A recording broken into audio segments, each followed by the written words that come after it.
आप सभी का होम साइंस क्लासेस में स्वागत है।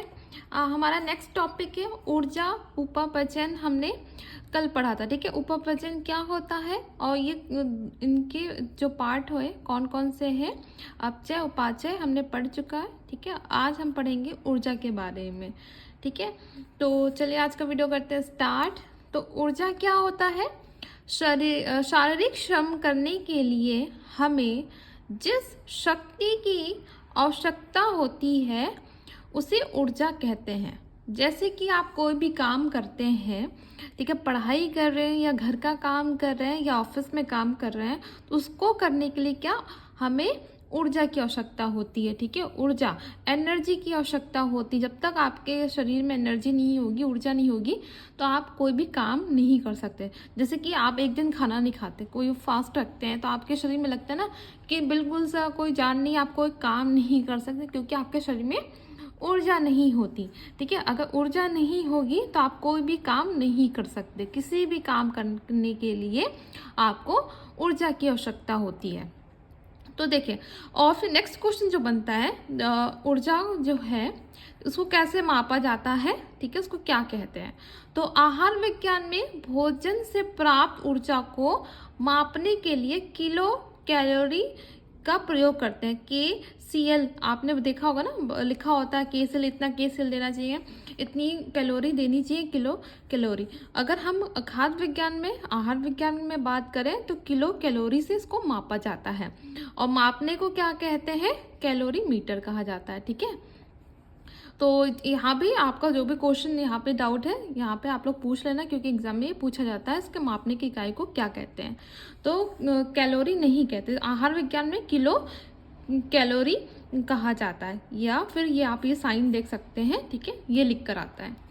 फिर नेक्स्ट बात की जाए हम, तो यहाँ पर देखिए ऊर्जा प्रदान करने वाले भोज्य पदार्थ। तो ऊर्जा कौन से ऐसे भोज्य पदार्थ है जिससे ऊर्जा हमें प्राप्त होती है?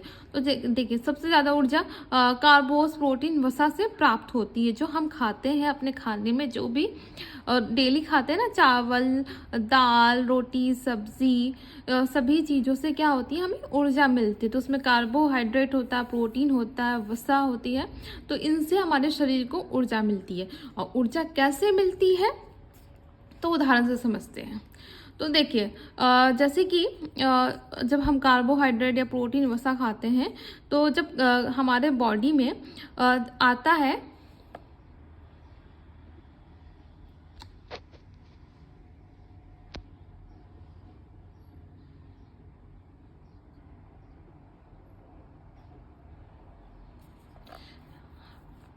तो देखिए हमारे जब हम खाना खाते हैं तो उसमें कार्बोज हम जब लेते हैं और वसा लेते हैं, ठीक है, तो उसके बाद ऑक्सीजन, ठीक है, तो कार्बोज, वसा, ऑक्सीजन हमारे शरीर में जाता है, तो ऑक्सीकरण क्रिया होती है, मतलब जलने की एक क्रिया होती है बॉडी में, ठीक है। ये सब कुछ जलता है, तो उसके बाद हमें क्या, कार्बन डाइऑक्साइड, जल, और हमें ऊष्मा प्राप्त होती है, ठीक है। ऊष्मा हमें ऊर्जा, ठीक है, ऊर्जा प्राप्त होती है, जिससे हमारा शरीर काम करने के लिए तैयार होता है। फिर हम हमारे शरीर में जब एनर्जी आती है, ऊर्जा आती है, तो हम कोई भी काम कर सकते हैं। पढ़ने लिखने, घर के काम, ऑफिस के काम, जो भी जितने भी काम होता है हम ऊर्जा से ही करते हैं। फिर नेक्स्ट यहाँ पे देखिए, जब हमारे शरीर में प्रोटीन, ऑक्सीजन जब जाता है तो उसका ऑक्सीकरण होता है, ऑक्सीकरण होता है, जो क्रिया होती है जलने की, तो उसके बाद हमें कार्बन डाइऑक्साइड, यूरिया और ऊष्मा प्राप्त होता है, ठीक है। यूरिया आप लोग को पता होगा, फिर यूरिन के माध्यम से बाहर निकल जाती है, ठीक है। तो इसमें ऊष्मा प्राप्त होती है, तो जिससे कि हम कार्य कर सकते हैं। तो हमारे शरीर में ये सभी कुछ क्या होता है, जब हम खाना खाते हैं तो उसका ऑक्सीकरण क्रिया होती है, उसके बाद हमें क्या होता है, ऊष्मा प्राप्त होती है, ठीक है। ऊष्मा क्या, ये हमें ऊर्जा देती है, ऊर्जा देगी तभी हम कोई भी काम कर सकते हैं। तो यहाँ कहीं भी कोई भी कंफ्यूजन हो तो आप लोग प्लीज़ कमेंट करके पूछें। और ये आपको कैसा लगा आज की क्लास, तो कमेंट करके बताइए। Thank you for watching.